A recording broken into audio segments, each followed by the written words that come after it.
ঘুমের আগে একটু আরাম করে শুয়ে পড়ুন, মোবাইলটি পাশে রাখুন, চোখ বন্ধ করুন আর মনকে প্রস্তুত করুন একটি শান্ত গল্প শোনার জন্য। চলুন শুরু করি আজকের গল্প। প্রিয় দর্শক, আজ আমরা বিশিষ্ট সাহাবী হযরত সাঈদ ইবনে আমের জুমাহি রাদিয়াল্লাহু তাআলা আনহুর গল্প শুনব। এক বিশাল আনন্দ মিছিল মক্কার অলিগলি ঘুরে আনন্দ মিছিলটি তানিম প্রান্তরের দিকে এগোচ্ছে। এই আনন্দ মিছিলে অংশগ্রহণ করেছে মক্কার হাজারো যুব কিশোর আর পৌর বৃদ্ধরা। শুধু কি তাই, ঘরদোর ছেড়ে বেরিয়ে এসেছে অনেক কিশোরী যুবতীও। থেকে থেকে প্রতিধ্বনিত ধ্বনিত হচ্ছে লাতুজ্জার জয়ধ্বনি। করতালি আর উল্লাস ধ্বনিতে মুখরিত হয়ে উঠছে মরু প্রান্তর। মিছিলের নেতৃত্বে রয়েছে কুরাইশ নেতৃবৃন্দ। সবার আগে টেনে হিচড়ে নিয়ে চলেছে এক শৃঙ্খলিত বন্দীকে। তার নাম খুবাইব, রাসূলের সাহাবী, একান্ত একনিষ্ঠ সহচর। মুশরিকরা বিশ্বাসঘাতকতা করে তাকে বন্দী করেছে। এখন তানিম প্রান্তরে নিয়ে যাচ্ছে, তাকে শুলে চড়াবে, নির্মমভাবে হত্যা করবে। বদরে নিহত মুশরিকদের হত্যার প্রতিশোধ নিবে, প্রতিহিংসার জ্বালা প্রশমিত করবে। সাঈদ ইবনে আমের মক্কার এক তরুণ যুবক। যৌবনের জোয়ার টৈটম্বুর তার শরীর মন, অনুসন্ধিৎসু আর জিজ্ঞাসা তার দেহ অন্তর, দুরন্ত দুর্বার আর অপ্রতিরোধ্য তার গতি প্রকৃতি। আজকের এই উল্লাস মিছিলে সেও পিছিয়ে নেই। হাজারো যুবকের ভিড়ে সেও চলল মিছিলের সাথে সাথে। অনুসন্ধিৎসু মন তাকে একেবারে শৃঙ্খলিত বন্দির নিকটে নিয়ে এলো। দেখল শৃঙ্খলিত খুবাইবের চেহারায় ভয়ভীতির কোনো ছাপ নেই। নির্বিকার নিশ্চিন্ত এক সুখী মানুষ, যেন প্রশান্তির বন্যা বইছে তার হৃদয় উপত্যকায়। এ দৃশ্যে সাঈদ ইবনে আমের অত্যন্ত বিস্মিত হল। আনন্দ মিছিলটি ধীরে ধীরে তানিম প্রান্তরে এসে পৌঁছল। একেবারে শূলিকাষ্ঠের গোড়ায় গিয়ে থামল। করতালি আর লাতুজ্জার ধ্বনি প্রতিধ্বনিতে চিরশান্ত তানিম প্রান্তর মুখরিত হয়ে উঠল। সাঈদ ইবনে আমেরের অনুসন্ধানী দৃষ্টি আবার ফিরে এলো বন্দী খুবাইবের দিকে। নিশ্চিত মৃত্যুর মুখোমুখি দাঁড়িয়েও তার নেই কোনো ব্যাকুলতা। মৃত্যুর ভয়ালো বিভীষিকার আতঙ্কে নেই কোনো বিষণ্ণতা, যেন তিনি এক আজব ভুবনের মানুষ। ইতিমধ্যে সাঈদ শোরগোল আর অট্টহাসের মাঝে খুবাইবের ধীরস্থির প্রশান্ত কণ্ঠস্বর শুনতে পেল। কুরাইশ নেতৃবৃন্দকে বলছে, মৃত্যুর পূর্বে আপনারা কি আমাকে দুরাকাত নামাজ আদায় করার সুযোগ দিবেন? তারপর খুবাইব মুশরিকদের নিশ্ছিদ্র বেষ্টারির মাঝে দাঁড়িয়ে দুরাকাত নামাজ পড়লেন। এ তো নামাজ নয়, এ যেন আল্লাহর প্রেম প্রীতি আর ভালোবাসার এক অনুপম দৃশ্য। মুহূর্তে আত্মসত্তা ভুলে তিনি যেন চলে গেলেন সুদূর কোনো অদৃশ্য লোকে, যেন গোপন অভিসারে নীরব নির্জন স্থানে প্রেমাস্পদের কানে কানে মিটিমিটি কথা বলছেন। তারপর জীবনের সকল সঞ্চিত প্রেম ও ভালোবাসা উজাড় করে মহান রব্বুল আলামিনের পদতলে সিজদায় লুটিয়ে পড়ছেন। খুবাইবের এই বিস্ময়কর নামাজ কাফেরদের চিন্তা চেতনায় এক প্রচণ্ড আলোড়ন সৃষ্টি করল। কপালের রেখায় রেখায় একটি প্রশ্নবোধক চিহ্ন তীব্র আকারে ফুটে উঠল। আহ, কি সুন্দর নামাজ, কি চমৎকার প্রভু ভক্তি! নিরাকার রবের সামনে কি এমনইভাবে আত্মভোলা হওয়া যায়? জীবনের অন্তিম মুহূর্তে কি নামাজকে শেষ আকাঙ্ক্ষা হিসাবে গ্রহণ করা যায়? এমনই বহু প্রশ্নে জর্জরিত হচ্ছে তাদের বিবেক বুদ্ধি। ইতিমধ্যে দুরাকাত নামাজ শেষ করলেন খুবাইব রাদিয়াল্লাহু আনহু। ফিরে তাকালেন কুরাইশ নেতৃবৃন্দের দিকে, বললেন, তোমাদের যদি এই ধারণা না হতো যে মৃত্যুর ভয়ে আমি নামাজ দীর্ঘ করছি, তাহলে আমি আমার নামাজকে আরও দীর্ঘ করতাম। এরপর সাঈদ ইবনে আমের দেখল মুশরিকরা তার শরীরের এক একটি অঙ্গ নির্মমভাবে কেটে নিচ্ছে আর প্রশ্ন করছে, খুবাইব, তুমি কি চাও মুহাম্মদ তোমার স্থানে হবে আর তুমি চির মুক্তি পাবে? রক্তাক্ত খুবাইবের অত্যন্ত দৃঢ়, অবিচল ও প্রতিবাদী কণ্ঠ শুনতে পেল সাঈদ ইবনে আমের। তিনি বললেন, নিরাপদে আমি পরিজনের নিকট ফিরে যাব, আর মুহাম্মদ সাল্লাল্লাহু আলাইহি ওয়াসাল্লামের পায়ে একটিমাত্র কাঁটা বিঁধবে, তাও আমি বরদাস্ত করব না। সাথে সাথে কাফেরদের চিৎকার আর অট্টহাসিতে মুখরিত হয়ে উঠল তানাইম প্রান্তর। তারা বলছে, হত্যা করো এই সাহাবীকে, এই ধর্মত্যাগীকে, এক্ষুনি তাকে শুলিতে দে। এরপর সাঈদ ইবনে আমের দেখল শুলিবিদ্ধ খুবাইবের দৃষ্টি আকাশের নীলিমায় আটকে গেছে। অত্যন্ত দৃঢ় কণ্ঠে বলছেন, হে আল্লাহ, এদের সংখ্যা গুণে নিন, নির্মমভাবে এদের হত্যা করুন, এদের কাউকে পরিত্রাণ দিবেন না। তারপর অগণিত বর্ষা আর তরবারির আঘাতে আঘাতে জর্জরিত ছিন্ন ভিন্ন দেহ থেকে খুবাইবের প্রাণ পাখি নীল আকাশের নিশিম নীলিমায় উড়ে গেল। কাফেরদের বেষ্টনীর মাঝে পড়ে রইল তার নিষ্প্রাণ নির্জীব দেহটি। খুবাইব রাদিয়াল্লাহু আনহুর শাহাদাতের পর বধ্যভূমি থেকে সবাই ফিরে এলো। জনশূন্য হয়ে পড়ল তানিম প্রান্তর। জীবন যাত্রাপথের বহু ঘটনা দুর্ঘটনার আবর্তে সবাই ভুলে গেল খুবাইব রাদিয়াল্লাহু আনহুর শাহাদাতের বিস্ময়কর ঘটনাগুলো। কিন্তু সাইদ ইবনে আমের ভিন্ন প্রকৃতির মানুষ। মুহূর্তের জন্য তার অন্তর থেকে খুবাইব রাদিয়াল্লাহু আনহুর শাহাদাতের বিস্ময়কর ঘটনাগুলো মুছে যায়নি। দিবাশেষে বিছানায় গা এলিয়ে দিলেই ঘুমের ঘোরে তাকে স্বপ্নে দেখেন। ভয়ে আতঙ্কে ঘুম ভেঙে যায়। আবার দিবালোকে কল্পনার জগতে এসে খুবাইব রাদিয়াল্লাহু আনহু হাজির হন। শুলিকাষ্ঠের সম্মুখে দাঁড়িয়ে ধীরস্থির শান্তচিত্তে দুরাকাত নামাজ আদায়ের প্রাণবন্ত চিত্র ভেসে ওঠে তার মানসপটে। এক একটি দৃশ্যের পর সর্বশেষে যখন কুরাইশের উপর বদদুয়ার শব্দগুলো তার কর্ণকুহরে গুঞ্জন তুলে, তখন তার শরীর ভয়ে কাঁপতে থাকে। মনে হয় এই বুঝি আকাশ থেকে মক্কায় ভয়াবহ বজ্রাঘাত নেমে আসবে। এক্ষুনি বুঝি আকাশ থেকে বিশাল প্রস্তর খণ্ড পড়ে মক্কানগরী ধূলিসাৎ হয়ে যাবে। খুবাইব রাদিয়াল্লাহু আনহুর এই ঘটনা সাইদ ইবনে আমেরের অন্তরে আলোর বন্যা বয়ে দিল। তার চিন্তা জগতে এক বিরাট বিপ্লব সৃষ্টি করল। তত্ত্বজ্ঞানের এক অফুরন্ত ভাণ্ডারে ভরে গেল তার হৃদয় মন। সে বুঝে ফেলল, হৃদয়ের গভীরে যে ইমানের শাখা প্রশাখা পৌঁছে যায় তা বহু বিস্ময়কর কাহিনী সৃষ্টি করে, বহু অলৌকিক ঘটনার জন্ম দেয়। আরও বুঝল যে মহান ব্যক্তিকে তার সহচর বৃন্দ ও সঙ্গী সাথীরা এমনইভাবে হৃদয় দিয়ে ভালোবাসতে পারে, নিঃসন্দেহে তিনি ঊর্ধ্বলোকের মদতপুষ্ট মহান কোনো নবী বই আর কিছু নন। এরপর আল্লাহ তাআলা সাইদ ইবনে আমেরের রুদ্ধ হৃদয় ইসলামের জন্য উন্মুক্ত করে দিলেন।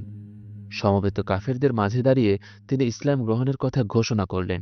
কুরাইশের পৌত্তলিক পাপ পঙ্কিলতা থেকে নিজেকে পবিত্র ঘোষণা করলেন। সাইদ ইবনে আমের রাদিয়াল্লাহু আনহু নিজেকে আর মক্কায় ধরে রাখতে পারলেন না। রাসূলের ভালোবাসা মহব্বত তাকে মদিনার দিকে তীব্র আকর্ষণ করতে লাগল। অবশেষে ব্যাকুল অস্থির চিত্তে তিনি মদিনায় হিজরত করলেন। মদিনায় পৌঁছে তিনি রাসূলের সহচর্য অবলম্বন করলেন। সারাক্ষণ রাসূলের আশেপাশে থাকেন, রাসূলের মজলিসে বসেন, ইহলৌকিক পরলৌকিক কথা শুনেন। দিনে দিনে তিনি ঈমানী বলে আরো বলীয়ান হয়ে উঠলেন। খায়বর তৎপরবর্তী সকল জিহাদে তিনি রাসূলের পাশে থেকে কাফেরদের বিরুদ্ধে যুদ্ধ করলেন। রাসূলের ইন্তেকালের পর তিনি পর্যায়ক্রমে খলিফা আবু বকর রাদিয়াল্লাহু আনহু ও খলিফা ওমর ইবনে খাত্তাব রাদিয়াল্লাহু আনহুর হাতে উন্মুক্ত তরবারি হয়ে যান। ইসলামের সেবায় তিনি তাদের সকল হুকুম অবলীলাক্রমে মেনে চলেন। তিনি এখন প্রকৃত মুমিনের এক অনন্য উপমা। দুনিয়ার বিনিময়ে আখিরাত ক্রয়ের পাকা সৌদাগর, আল্লাহর রেজামন্দি ও সন্তুষ্টি অর্জনে এক কামেল মুমিন। খলিফাদ্বয় তার সততা, আল্লাহভীরুতা, তাকওয়া পরহেজগারি সম্পর্কে সম্যক অবহিত ছিলেন। তাই তারা তার উপদেশ ও দিক নির্দেশনা অত্যন্ত গুরুত্ব সহকারে শুনতেন। একদিনের ঘটনা, হযরত ওমর রাদিয়াল্লাহু আনহু তখন সবেমাত্র খলিফা হয়েছেন। তখন সাইদ ইবনে আমের রাদিয়াল্লাহু আনহু তার নিকট গেলেন। তারপর বললেন, শোনো ওমর, তোমাকে উপদেশ দিচ্ছি।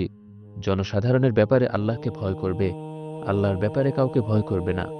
মনে রাখবে, তোমার কথা যেন তোমার কাজের খেলাফ না হয়, কারণ প্রকৃত ও শ্রেষ্ঠ কথা তাই বাস্তবায়ন যাকে সত্যায়িত ও বলিষ্ঠ করে। শোনো ওমর, দূর ও নিকটের মুসলমানদের প্রতি তোমার দৃষ্টি সর্বদা অতন্দ্র রাখবে। তোমার ও তোমার পরিজনের জন্য তুমি যা ভালোবাসো, জনসাধারণের জন্য তাই ভালোবাসবে। আর যা তোমার অপছন্দ ও তোমার পরিজনের জন্য অপছন্দ করবে, তা জনসাধারণের জন্য অপছন্দ করবে।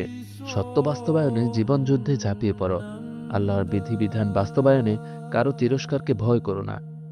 হযরত ওমর ইবনে খাত্তাব রাদিয়াল্লাহু আনহু তখন বললেন, হে সাইদ, বলো তো কে এমনটি করতে পারবে? সাইদ ইবনে আমের রাদিয়াল্লাহু আনহু বললেন, আপনাকে এবং আপনার মতো যাদেরকে আল্লাহ তাআলা মুহাম্মদ সাল্লাল্লাহু আলাইহি সাল্লামের উম্মতের শাসক বানিয়েছেন, তারাই তা পারবে। এবার হযরত ওমর ইবনে খাত্তাব রাদিয়াল্লাহু আনহু সুবর্ণ সুযোগ পেয়ে গেলেন। সাইদ ইবনে আমর রাদিয়াল্লাহু আনহুকে খেলাফতের কাজে সহায়তা করার আহ্বান জানালেন। বললেন, শোনো সাইদ, আমি তোমাকে হিমসের গভর্নর বানিয়ে পাঠাচ্ছি। ভয় পাওয়া লোকের মতো কাঁপা কাঁপা কণ্ঠে সাইদ ইবনে আমের রাদিয়াল্লাহু আনহু বললেন, ভাই ওমর, আল্লাহর কসম করে বলছি, তুমি আমাকে পরীক্ষায় ফেলো না। হযরত ওমর রাদিয়াল্লাহু আনহু এবার একটু ক্রুদ্ধ হলেন। বললেন, ছি ছি, এটা কেমন কথা? আমার মাথায় দায়িত্বের বোঝা চাপিয়ে দিয়ে তোমরা দূরে সরে থাকবে? আল্লাহর শপথ, আমি এবার তোমাকে ছাড়ছি না। তারপর তিনি তাকে হিমস নগরীর গভর্নর বানিয়ে দিলেন এবং জিজ্ঞেস করলেন, ভাই সাঈদ, বাইতুল মাল থেকে কি তোমার ভাতার ব্যবস্থা করে দিব? সাঈদ ইবনে আমের রাদিয়াল্লাহু আনহু বললেন, না, ভাতার কোনো প্রয়োজন নেই, দিলে তা আমার প্রয়োজনের চেয়ে বেশি হবে। তারপর তিনি হিমস নগরীতে চলে গেলেন। এর কিছুদিন পর হিমস নগরী থেকে একটি প্রতিনিধি দল মদিনায় এলো। এরা আমিরুল মুমিনিন হযরত ওমর রাদিয়াল্লাহু আনহুর পরিচিত, বিশ্বস্ত। হযরত ওমর রাদিয়াল্লাহু আনহু তাদের বললেন, তোমরা আমাকে হিমসের দরিদ্র লোকদের একটি তালিকা তৈরি করে দাও, আমি তাদের অভাব পূরণের চেষ্টা করব। প্রতিনিধি দল একটি তালিকা তৈরি করে আমিরুল মুমিনিন হযরত ওমর রাদিয়াল্লাহু আনহুর নিকট পেশ করলেন। তিনি তালিকাটি নিয়ে চোখ বোলাতে লাগলেন। কয়েকটি নামের পরই তার দৃষ্টি আটকে একেবারে স্থির হয়ে গেল একটি নামের উপর। নামটি হল সাঈদ ইবনে আমের। এক আকাশ বিস্ময় তার কণ্ঠে বজ্রময় হয়ে গেল। তিনি জিজ্ঞেস করলেন, কে এই সাঈদ ইবনে আমের? প্রতিনিধি বলল, ইনি আমাদের গভর্নর, আমাদের আমির। হযরত ওমর রাদিয়াল্লাহু আনহু এর বিস্ময় এবার বহুগুণ বেড়ে গেল। বললেন, তোমাদের আমিরও কি দরিদ্র? প্রতিনিধি দল বলল, আল্লাহর কসম করে বলছি, কখনো এমন হয় যে দিনের পর দিন তার ঘরে আগুন পর্যন্ত জ্বলে না। হযরত ওমর রাদিয়াল্লাহু আনহু এবার অঝোর ধারায় কাঁদতে লাগলেন। অশ্রুধারায় তার শ্বশ্রু সিক্ত হয়ে গেল।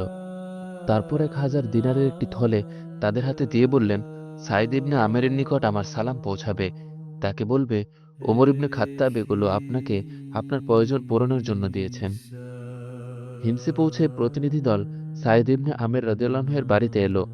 থলেটি তার হাতে তুলে দিয়ে আমিরুল মুমিনিন হযরত ওমর ইবনে খাত্তাব রাদিয়াল্লাহু আনহু এর সালাম পৌঁছালেন ও তার সংবাদটি দিলেন। সাঈদ ইবনে আমের রাদিয়াল্লাহু আনহু থলেটি খুলেই বিস্ময় বিস্ফোরিত নেত্রে তাকিয়ে রইলেন। দেখলেন ঝকঝকে দিনারে তার ঠাসা। তিনি তা দূরে সরিয়ে দিতে দিতে অত্যন্ত বিস্ময় ভরা কণ্ঠে বললেন, ইন্না লিল্লাহি ওয়া ইন্না ইলাইহি রাজিউন। সাঈদ ইবনে আমের রাদিয়াল্লাহু আনহু এর ভয়ার্ত কণ্ঠস্বর শুনে তার স্ত্রী হন্তদন্ত হয়ে ছুটে এলেন। ব্যস্ততায় ভরা কণ্ঠে বললেন, কি হলো, কি হয়েছে? আমিরুল মুমিন কি তাহলে ইন্তেকাল করেছেন? সাঈদ ইবনে আমের রাদিয়াল্লাহু আনহু বললেন, না, বরং এর চেয়ে ভয়াবহ বিষয় ঘটেছে। স্ত্রী বললেন, তাহলে কি মুজাহিদরা কোথাও পরাজিত হয়েছে? সাঈদ ইবনে আমের রাদিয়াল্লাহু আনহু বললেন, না, বরং তার চেয়ে বেশি ভয়াবহ। স্ত্রী বললেন, বলো না তাহলে হয়েছে কি? সাঈদ ইবনে আমের রাদিয়াল্লাহু আনহু ব্যাকুল কণ্ঠে বললেন, আমার আখিরাতকে ধ্বংস করার জন্য দুনিয়া আমার উপর চেপে বসেছে, আর ফিতনা আমার ঘরে এসে উপস্থিত হয়েছে। স্ত্রী দিনার সম্পর্কে কিছুই জানেন না, তাই পর্দার অন্তরাল থেকে বললেন, ফিতনাকে দূরে সরিয়ে দিন, নিজে তা থেকে বেঁচে থাকুন। সাঈদ ইবনে আমের রাদিয়াল্লাহু আনহু বললেন, তুমি কি এ ব্যাপারে আমাকে সাহায্য সহযোগিতা করবে? স্ত্রী বললেন, হ্যাঁ, অবশ্যই করব। তারপর সাঈদ ইবনে আমের রাদিয়াল্লাহু আনহু দিনারগুলো ভাগ করে অনেকগুলো থলেতে ভরলেন এবং হিমসের দরিদ্র মুসলমানদের মাঝে তা বন্টন করে দিলেন। এ ঘটনার কিছুদিন পর আমিরুল মুমিনিন হযরত ওমর ইবনে খাত্তাব রাদিয়াল্লাহু আনহু জনসাধারণের অবস্থা দেখতে ও পর্যালোচনা করতে শামের প্রদেশগুলোতে এলেন। হিমসকে তখন কুয়াইফা বা ছোট কুফা বলা হতো, কারণ হিমসের অধিবাসীরা কুফার অধিবাসীদের মতোই গভর্নরদের বিরুদ্ধে নানা অভিযোগ করত। হযরত ওমর রাদিয়াল্লাহু আনহু হিমসে পৌঁছলে হিমসের অধিবাসীরা তার সাথে দেখা করতে এলো। হযরত ওমর রাদিয়াল্লাহু আনহু তাদের জিজ্ঞাসা করলেন, তোমরা তোমাদের আমিরকে কেমন পেলে? তখন তারা হযরত ওমর রাদিয়াল্লাহু আনহুর নিকট আমিরের বিরুদ্ধে 4টি অভিযোগ উত্থাপন করল। প্রত্যেকটি অভিযোগ অন্যটির তুলনায় গুরুতর।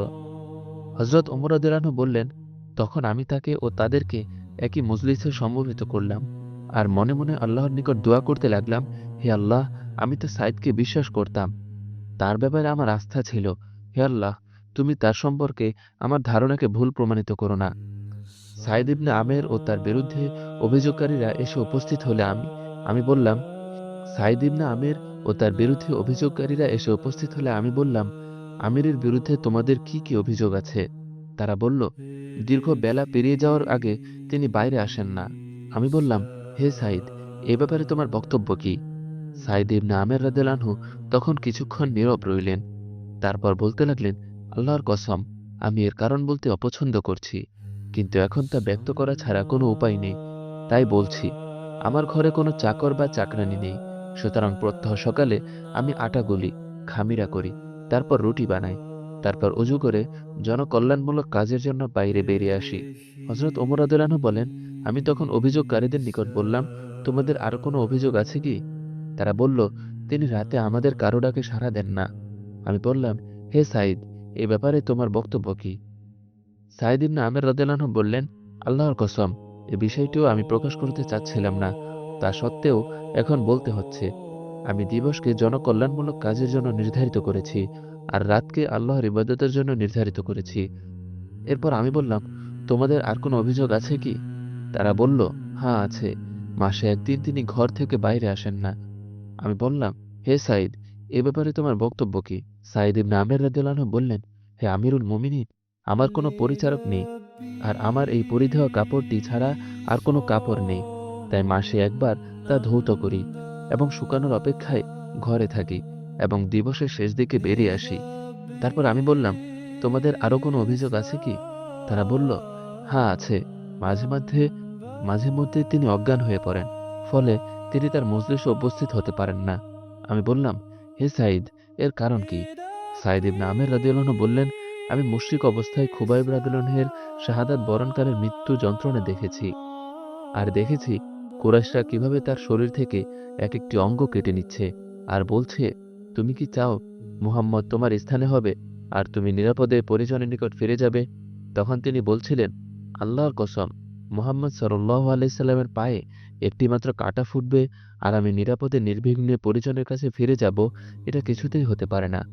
আল্লাহর কসম, আমি যখনই সেদিনের কথা স্মরণ করি তখন আমি আমাকে বড় অপরাধী মনে করি। কেন আমি সেদিন তার ডাকে সাহায্যের জন্য এগিয়ে গেলাম না? আমার মনে হয় হয়তো আল্লাহ আমাকে ক্ষমা করবেন না। একথা ভাবতে ভাবতে আমি সংজ্ঞাহীন হয়ে পড়ি। নিঃসার হয়ে যায় আমার দেহ, আমার শিরা উপশিরা। হযরত ওমর রাদিয়াল্লাহু আনহু এর কণ্ঠ আবেগে জড়িয়ে এলো। বললেন, আলহামদুলিল্লাহ, আল্লাহর হাজার শুকরিয়া, যিনি আমার ধারণাকে সত্যে পরিণত করেছেন। তারপর হযরত ওমর রাদিয়াল্লাহু আনহু মদীনায় ফিরে এলেন এবং সাঈদ ইবনে আমের রাদিয়াল্লাহু আনহুর নিকট 1000 দিনার পাঠিয়ে দিলেন। সাঈদ ইবনে আমের রাদিয়াল্লাহু আনহু এর স্ত্রী দিনারগুলো দেখে বললেন, আলহামদুলিল্লাহ, হয়তো আল্লাহ এবার আমাদেরকে আপনার খেদমত থেকে বাঁচাবেন। আর দেরি নয়, কিছু খাবার কিনে আনুন আর একজন গোলাম কিনে আনুন। হযরত সাঈদ ইবনে আমের রাদিয়াল্লাহু আনহু তাকে বললেন, শোনো, এর চেয়ে বেশি লোভনীয় ও আকর্ষণীয় কোনো কিছু কি তুমি চাও? স্ত্রী বললেন, সেটা কি? হযরত সাঈদ ইবনে আমের রাদিয়াল্লাহু আনহু বললেন, এই দিনারগুলো এমন এক মহান সত্তার নিকট আমানত রাখবে, যিনি আমাদেরকে আমাদের তীব্র প্রয়োজনের সময় ফিরিয়ে দিবেন। স্ত্রী বলল, আচ্ছা, তা কিভাবে? হযরত সাঈদ ইবনে আমের রাদিয়াল্লাহু আনহু বললেন, আমরা আল্লাহকে তার ঋণ দিব। স্ত্রী আনন্দভরা কণ্ঠে বললেন, বেশ, তাহলে তাই করুন। আল্লাহ আপনাকে উত্তম বিনিময় দান করুন। হযরত সাঈদ ইবনে আমের রাদিয়াল্লাহু আনহু সেদিনের সেই মজলিস থেকে ওঠার আগেই দিনারগুলো বিভিন্ন থলের মধ্যে ভাগ করে রাখলেন।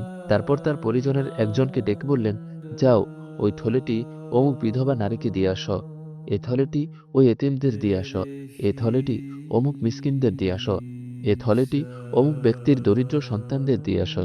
এভাবে বন্টন করতে করতে সব শেষ করে ফেললেন। আল্লাহ তাআলা সাঈদ ইবনে আমের জুমাহি রাদিয়াল্লাহু আনহুর উপর রহম করুন। তিনি নিজের প্রয়োজনে থাকা সত্ত্বেও সর্বদা অন্যকে প্রাধান্য দিতেন। হে আল্লাহ, আমাদেরকে তার মতো জীবন গড়ার তৌফিক দান করুন। আমিন। এটাই ছিল আজকের গল্প। হয়তো আপনি এখন ঘুমের দুয়ারে। আল্লাহ আমাদের সকলকে সাহাবীদের মতো ঈমানদীপ্ত জীবন দান করুন। শান্তিতে ঘুমান। আবার দেখা হবে আগামী রাতে নতুন এক গল্প নিয়ে। আসসালামু আলাইকুম।